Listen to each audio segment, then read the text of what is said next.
This is RNZ National, 26 minutes past 10. Are we ready to get wired?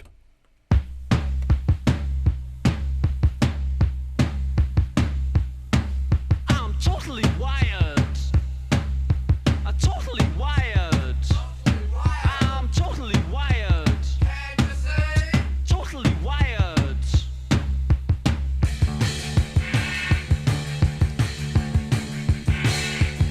He is totally wired with the media all the time, and he's a big fan of that group, The Fall, Colin Peacock. I can't believe two of us in the same studio who like that sort of music, Colin. Yes. I think it's a bit of an acquired taste, and I suppose you have to go back about early 1980s. I think there was probably I would have been too young for it at the time, but got to know it. Got to know it later. But yeah, what I think I love about that song, Totally Wired, I think there is one guitar chord being held all the way through. Being played by, I think, Mark Riley, the guitar player. So ding, ding, ding, ding. Yeah, well done. Yeah, all the way through. Well, Midweek Mediawatch time it is. So lovely to see you in studio. You had a nice ride in, did you?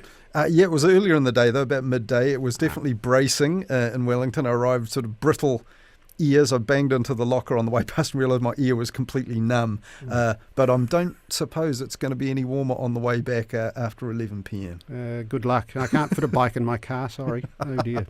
Let's start with TVNZ. TVNZ boosts free sport on air and online. Quite a significant announcement from TVNZ about free-to-air sport, Colin. Yes, indeed. And this is all coming about because Spark Sport, the division of the telco formerly known as Telecom, has decided to close down. So that was fairly widely signalled, I think, late last year that they would close down on the 1st of July. So at that point, I think late December last year, TVNZ announced they were going to pick up the kind of crown jewels of Spark Sport, which was the cricket, the most popular item driving subscribers to Sky Sport. But now they say they're going to pick up a lot of the other sporting content that Spark Sport had. The other big thing they had was Formula One, but that's gone to Sky. Sky snapped that up.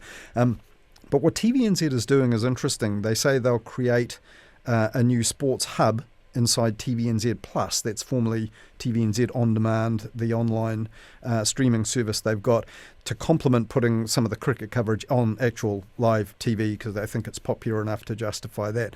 So you'll see Black Caps matches, White Ferns, one-day internationals, and some test matches will be put on TVNZ's Duke channel, the third of its channels. It's digital-only channels. And there'll be other stuff, domestic T20 League, Super Smash. Apparently, according to a stuff report from last year, some 300 cricket fixtures were part of this deal. So that's a lot of cricket. And TVNZ also said this morning that some other events other than cricket that they think might have enough appeal will also be played out on actual broadcast telly as well as the on-demand stuff. So, for example, men's basketball World Cup games, Super Bowl even, and rugby union tests for Manu Samoa, the Samoan national side, men's side, also on telly. Okay, so explain how the online sports hub works. Well, it's fairly straightforward. It's a part of TVNZ TVNZ Plus, as it is now called. So when you go on that, either on a mobile app or on a computer via a website, you'll see the whole menu available. There's the TV shows, the movies, the news, and all of that.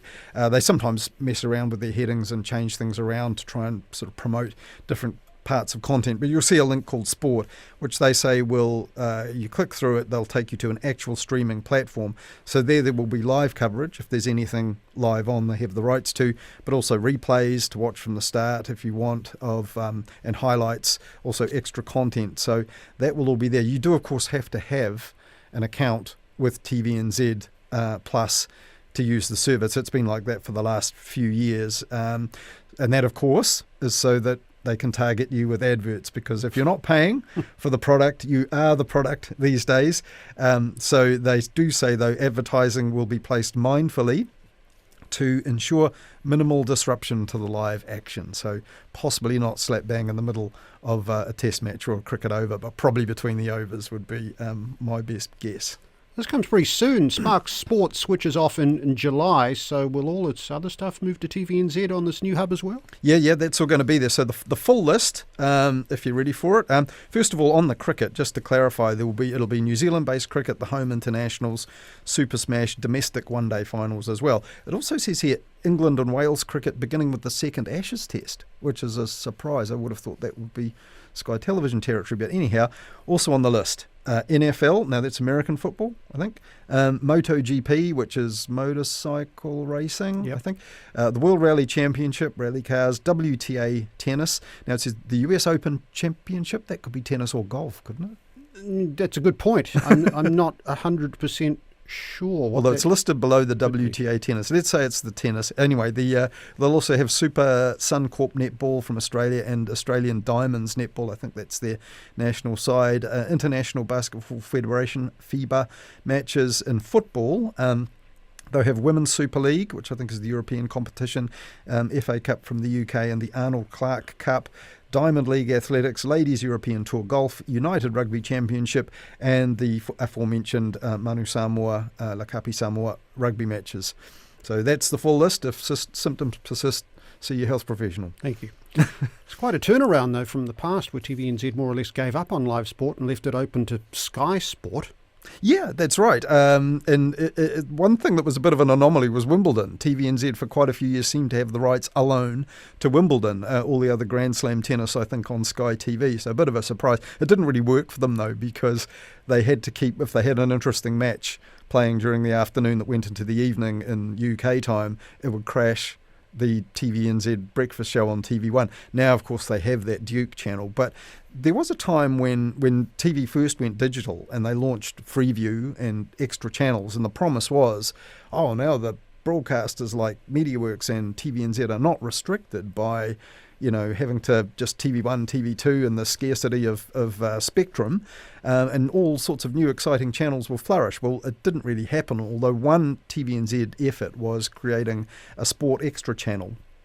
I think it only ran for a couple of years. Every time I looked at it, seemed to be some sort of motorsport I wasn't particularly interested in, and it did cost the money to broadcast the extra channels, albeit that Freeview had kind of gifted them the spectrum. So yes, that flowering of extra content didn't really work, and their effort to boost sport didn't happen. But now, because of streaming and the capacity they've got online and broadband in so many more homes, it's now happening. A lot of people will say, what's the point of having Sky Sport? One glaringly obvious sport that's not there is the rugby, as in the All Blacks or Super Rugby and so on. Absolutely. That's still driving their subscriptions and persuading people to buy packaged up subscriptions. You still need to use their devices as well, their best devices like the Skybox. You still need to have an account, a receiver, a dish, and all of that jazz. So yeah, Sky's still in the game for that. They will not relinquish All Black Live rugby rights without a fight, and Super Rugby, or all sorts of Premier Rugby, really. But it does take me back a bit when I think about this. I used to predict on Mediawatch years ago that broadcasters might become kind of content divisions of telcos. The telcos would take over, but now it's not really happening. The telcos like Spark, like Vodafone, are getting out of broadcasting content, and people don't really need them for the connectivity. So it just shows, if you went back a few years ago and listened to what I was saying about this stuff, you'd be listening to me now and think, well, what does that guy know? Well, tomorrow Auckland Council votes on the controversial budget measures proposed by the Mayor Wayne Brown. Now, since the last Midweek Mediawatch, the way those were first made public by Wayne Brown antagonised the media, not for the first time, Colin. No, indeed. No, Wayne Brown annoyed journalists almost as soon as he became the mayor, refusing about 100 media requests and accepting, I think, 2. We got him on the floods. Remember the day of the Auckland floods? Anniversary weekend floods. That's right. I was here. I had to work that night. That was that really awkward night in Auckland. We had Wayne Brown, and that was actually quite a surprise. I do recall that. That was stellar work by the Auckland newsroom to get him on. But yeah, then he called reporters drongos before that, because they'd been inquiring, what are you going to be doing about this bad weather that's coming, sir? And he told his tennis mates journalists were drongos. That, of course, circulated around the media. And then he didn't turn up when the official inquiry into his handling of those floods, including his ability to communicate or not with the media, was released. He wasn't there, left it to Mike Bush, the former police commissioner. And yes, last Thursday he was accused of cherry-picking media at the press conference. Well, in fact, at what they're now saying isn't a media event, or saying at the time, but where he revealed his budget plans to a selected audience, which is basically all the lead up to the actual vote they're going to take tomorrow. So it turned out, RNZ was allowed in. and the Herald, Simon Wilson of the New Zealand Herald was there. Stuff, TVNZ and News Hub, so both television broadcasters shut out, and Stuff, the biggest news operation in the country. Stuff was saying, look, in the audience there were business leaders, former politicians, even the former league coach Sir Graham Lowe, all there, and some reporters threatened to walk out and protest. In fact, some did, and that got this response from Wayne Brown. It appears some of the media have decided that they've got to fix the budget for Auckland, but it appears some of the media have decided that they don't want, because they weren't all invited, but some of the media have been pretty nasty, and we did invite media who are sensible and the media who are not, weren't invited and have now decided some of them to bugger off. Well, that's all right with me. Clearly not all right with the media, though. No, absolutely not. And another of those who was shut out, and there's some excellent video on the Stuff website of him and other journalists trying to get into a later briefing, and you can see the frustration on his face. But when he was on the News Hub at 6 Bulletin that night, News Hub's Nick Trubridge summed up what happened to them on the day like this. So the situation we've found ourselves in down at Viaduct Harbour this morning is the Mayor has started his press conference, but he's locked out half of the Auckland media. It's not only News Hub out here, Stuff has also been locked out, as well as TVNZ. Eventually, we got into what was a stakeholder speech with media Brown's team felt was best able to convey the Mayor's message. He was our person for a while, Nick Trubridge. He was RNZ. indeed. Yep. Well, that really got a combined response on behalf of all media afterwards, didn't it? Yeah, so the Media Freedom Committee, which is the august sounding body that represents basically the mutual interests of the news media, so it's really a journalism-focused body, that responded pretty quickly. And Nick Trubridge, as he's done such a good job of explaining what went on and keeping his own feelings suppressed a little, here he is telling News Hub viewers about that.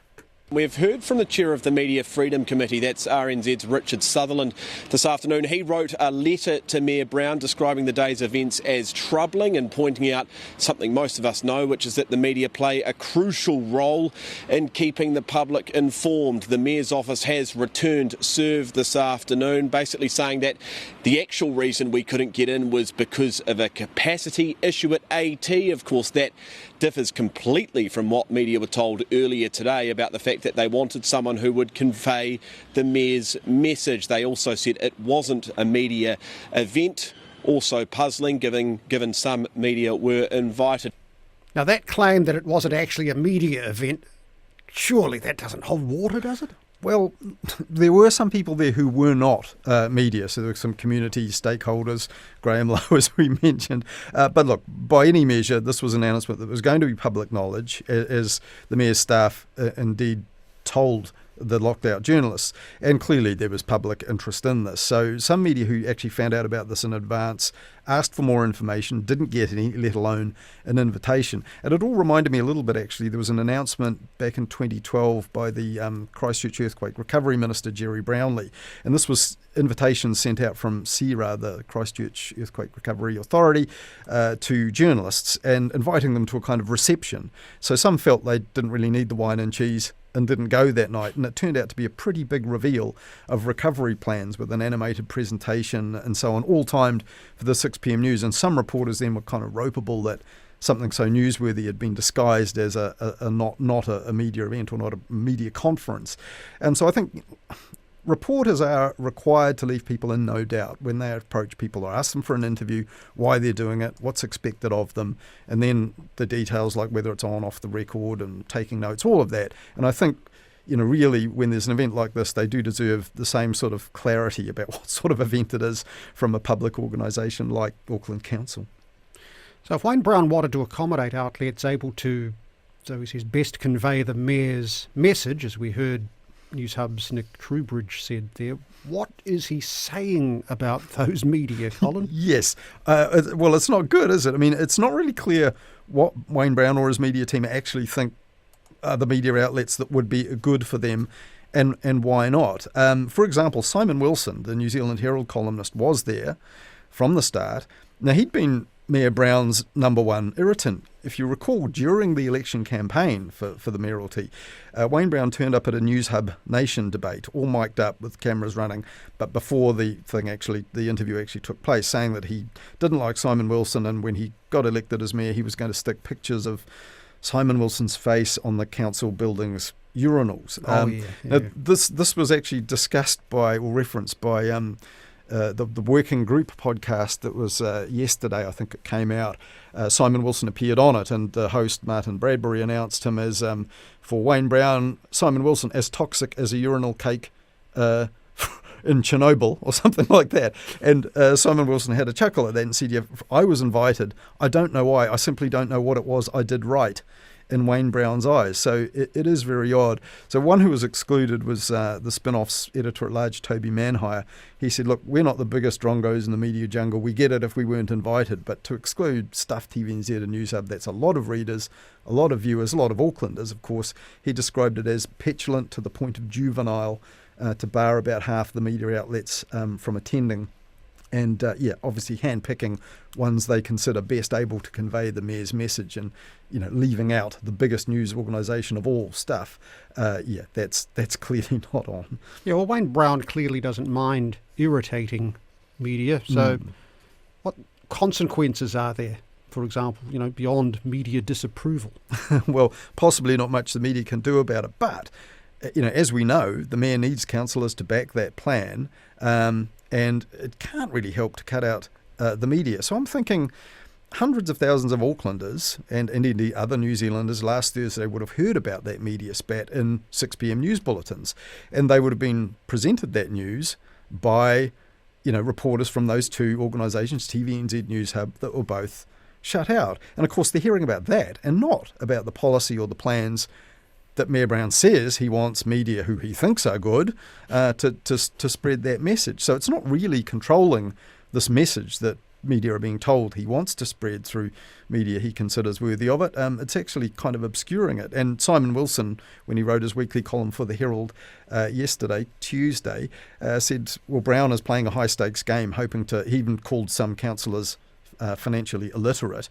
So that is a high-risk game, says Simon. He says at this point it wouldn't be a surprise if some of his supporters give up and vote against his plans to sell the airport shares, for instance. And he said a few councillors will want to send Brown any kind of signal, says Simon Wilson, that such behaviour is an acceptable or effective way of getting things done. And then Simon spent the rest of his column talking about the numbers, the spending cuts, the impact on debt, that airport sales share sale idea, pros and cons, as that's where the focus should be. But look, the conduct of the Mayor is a distraction, and no two ways about it. So it is annoying for media, but maybe the public doesn't care or doesn't notice or even approve of him goading the press. Yeah, I think that's possibly right. And we kind of know that some do, because there was an exclusive story revealing some of the feedback from the citizens to the Mayor that the Mayor himself, Wayne Brown, shared with some of his councillors. This was a story by a guy you might have heard of, Hayden Donnell, Mediawatch guy. Yes, you come across him once or twice. Yeah, once or twice. Yeah.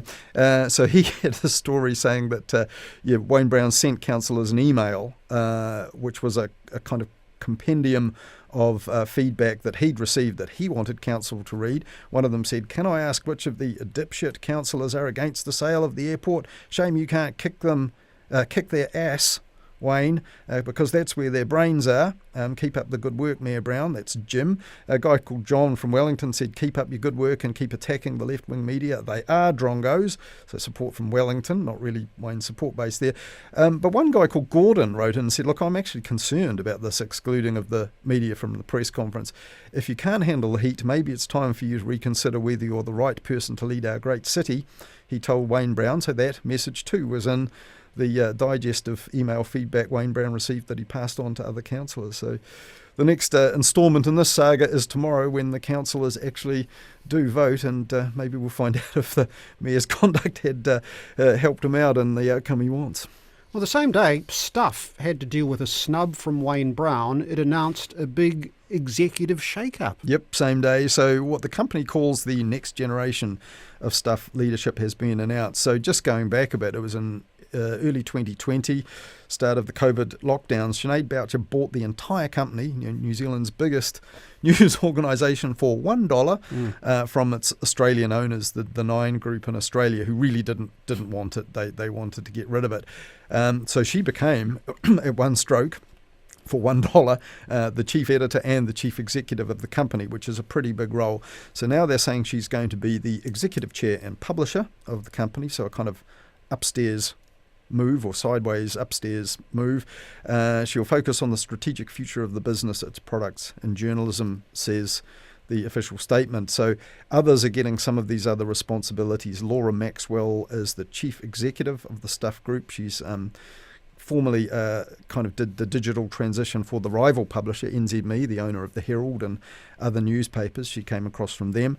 So too did Nadia Tolich from NZME. She worked at their radio station, News Talk ZB. She's been heading up their audio division effectively. She's been given a role as managing director of Stuff Digital, so that shows that's still important to them. And Joanna Norris, formerly the editor of the Press, who left for a while to work for the Christchurch promotion agency, Christchurch NZ, then came back to Stuff when Sinead Boucher took over, and she's going to be effectively in charge of the papers with the title of managing director of Stuff Publishing.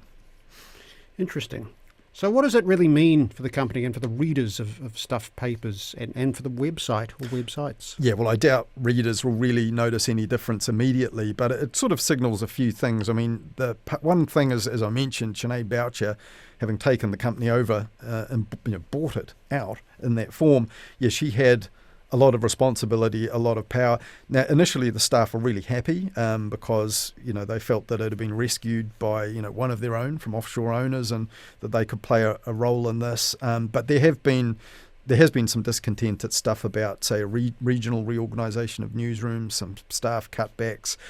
Also, some people I know at Stuff don't feel great about the way resources are put into projects like podcasts and perhaps away from news and things like that. So maybe spreading out the roles and responsibilities might ameliorate that a little bit. It might be run in a slightly different way.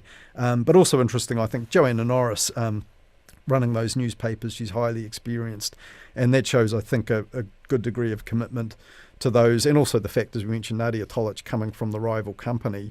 I think that shows that they really are serious about the podcast, the new digital engagement, which, is something they've had to catch up with as a kind of company descended from one, that's almost completely come out of newspapers. And unlike their big rivals at NZME, they don't have an audio division on the radio. They have no radio stations. So it's newish territory for them. Well, it's Media Awards season. One of the things that stood out at last week's Radio Awards was prizes for a station that only survived until April of this year. Yes, and is now completely defunct. So that was Today FM, which launched with a hiss and a roar a year before it shut down. The likes of Tova O'Brien, Duncan Gardner, Lloyd Burr and so on. And as we know, it crashed out off air in fairly spectacular fashion in late April. Because they didn't shut it down so fast that the staff didn't have one chance to do an on-air rebellion, which was pretty spectacular, with the likes of Duncan Garner and Tova O'Brien slamming the bosses for betrayal. But some of the staff did get their awards entries in time before the station got dissolved, and 8 got nominated and 3 of them won. That was for the calendar year of 2022, wasn't it? So I guess that's how right. That worked. So who are the winners then, Colin? Well, their news team won a prize for Best News Story for their coverage of the war in Ukraine. So I'm guessing that's partly leveraging Tova O'Brien and the video specialist Simon Morrow. They went on a New Zealand on-air funded trip to Ukraine, recorded a lot of content, including a sit-down interview with the President, Volodymyr Zelensky. But the station also took out a prize for Best Long-Form Video, and Wilhelmina Shrimpton, formerly of News Hub, won Best News or Sports Journalist with another video item. This was a long-ish video documentary called Behind the Raids, Children at the Wheel, and we actually featured this on Mediawatch when it came out. This was last October, because for all of the coverage of the ram raid issue, this was a very rare bit of coverage, which actually and quite compellingly featured a couple of young ram raids themselves, talking to her and to the camera. Yeah, what did that actually reveal? Well, she talked to 2 teenagers who've actually carried out ram raids. One of them was just a 13-year-old. Another one was 15, and they also talked with a couple of social workers and so on who worked with them and understood them. But both teenagers, in their own words, explained how they got into it, the allure of ram raiding. One of them told, this is 15-year-old, told Wilhelmina Shrimpton that he fell in with a group of young people first off that were carrying out smash and grab raids, partly because he was escaping a foster home where he didn't feel like he belonged. But here is a little bit of this 15-year-old talking to Wilhelmina Shrimpton. He was named in the documentary as Toby. Like, ram raids making money for us, it's just like, it's like we're getting our own money for ourselves. Eh? Did you feel like you were sort of taking control of your life? Yeah, hard. It was like I was just getting money for me, not waiting for it to come to me. Toby got expelled for smoking weed at school. He ran away from his parents and moved in with his sister. But Oranga Tamariki took him away. Yeah, so Wilhelmina Shrimpton actually gave those teens space for themselves to say what they think would help fix their situation, some of their hopes and dreams and so on. And it's actually rare that you hear teenagers of any age in mainstream media at all, but for the fact that people in this situation had been the focus of so much, and still are the focus of a lot of coverage, this was an extremely rare opportunity to actually see and hear them talking about themselves and with people who understood them. There was also fascinating encounter with a couple of people who'd had their businesses ram raided, who you'd think would be angry and maybe of the lock 'em up type sentiment, but one told Wilhelmina Shrimpton that after watching a video of the teens apologising, reflecting on what they were doing, felt they ought to be given a chance. And Wilhelmina Shrimpton herself said that her mind had been changed once she'd actually spoken to teenagers who were taking part in this stuff. So this is a bit of her talking on the Now Defunct Today FM to her former colleague in the morning, Tova O'Brien. I really hope this has the power to change people's opinions. I changed my opinion, change policy, change oranga tamariki, and ultimately, I really hope that it changes the course of these kids' lives and their futures. I really, really, really hope it does, and I just implore people to watch because, like I said, my view's completely changed. We want to see those kids become the mechanics and the doctors that they want to be, 100%. So what was the other video that won Today FM a prize? Oh yeah, the one I mentioned before that won the actual video section, that was also by Wilhelmina Shrimpton and the video editor Simon Morrow, who we mentioned earlier, also their colleague Tom Thexton. So it was a series actually called High and Die, the Fentanyl Problem, about prescription drug addiction. So another quite in-depth effort, yeah. So can we see these award-winning video docos? No. This is the extraordinary thing. When Today FM was canned in April, all of the digital content of the station just went offline, all scrapped. So that included, for example, an audio podcast series, Lloyd Burr, their afternoon host and former Newshub political correspondent, and I think about to rejoin Newshub to be a political correspondent for election year. Lloyd Burr did a 5-part history of Labour's wilderness years in opposition after the key government took over. It was interesting stuff, all gone. You just can't see it. And I mean, this is really a shame because, modern radio stations are supposed to create now original digital content, increase their engagement with listeners, take advantage of new platforms, innovate, pull in new listeners. It's rewarding for the people involved as well. But, if this happens and a station's ownership just backs away from it and the content literally vanishes, what incentive is there for people to come up with bright ideas that might pull in a new audience on new avenues? Well, Duncan Garner was one of the Today FM hosts who rallied against the closure on the air. Recently, he launched a podcast for MediaWorks, which we talked about in Midweek Mediawatch. So how's that going? Yeah, well, so his first episode was to explain why I'm now working again for a company I just slammed on air as having betrayed us all, and he explained it fairly fully that he was given the opportunity and wanted to have a go. So I checked back in this week and found actually his latest episode also, interestingly, has a justice theme and, another sort of person you don't hear very often, which is someone who's on a long sentence. This is he had an interview with a guy called Shane, currently serving a 15-year sentence inside Palermo prison, and alongside Duncan Garner in the studio was his partner. So, yeah, quite an interesting two-part interview with Shane on the line from the jail. And here's a little bit, just to give you a flavour of it, a bit where they discussed an important issue, really, which is that family visits have been few and far between, or in some prisons scrapped altogether over the last 2 to 3 years because of staffing shortages in the jails. Are we more dangerous because we don't get the visits? Yeah, are you more are you angrier? You know, yeah, angrier? I think so. Well, I think so in a way. In many ways, we are, because I'm a lot more, let's say, lawless towards the law. The word is, I don't care no more, and there's nothing. You lose all, I suppose, feelings towards caring, and how do you care when you don't get anyone? No one cares about us. So what? How do we care? Interesting. All right, let's on to other things now, Colin. While journalists have been winning journalism awards this past fortnight, a couple were on the King's birthday honours list as well. Yes, it is possibly bringing to an awards season, if we can extend the concept. Yeah, so one was the veteran political journalist Colin James, who a lot of RNZ listeners will know. He's a companion of the Order of New Zealand for services to journalism and public policy. He was once on record as saying that one of those who took the purest view, saying that people with political views shouldn't be, their views shouldn't be publicly known, journalists, and said he wouldn't have accepted an honour from a Labour government, but clearly changed his mind. And the other journalist, Nicky Hager, author of Dirty Politics and other of those lid-lifting books. Yeah, and this is an interesting one. He's an officer of the New Zealand Order of Merit.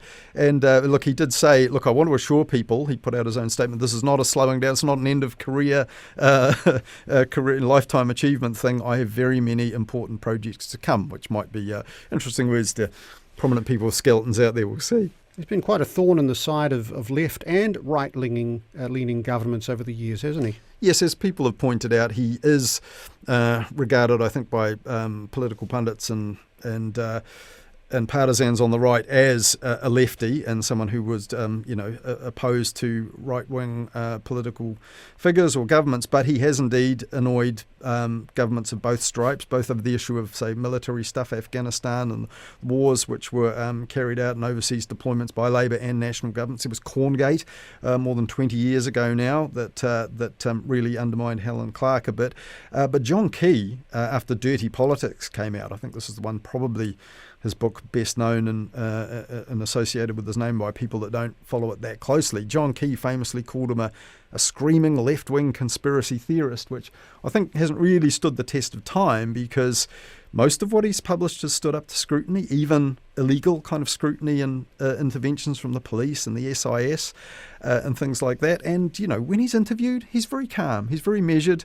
Never seen him scream or even express much beyond kind of irritation. So, yeah, I think very unfair and interesting now that he's getting this official recognition because the official citation does call him one of New Zealand's leading investigative journalists. So some who call him a campaigner or a peace activist or whatever won't like that description, but certainly they've acknowledged that his work has led to official inquiries and that indeed he was appointed as a member of the security reference group by the Inspector General of Intelligence because of the quality of his journalism. And not many journalists have achieved anything quite like that.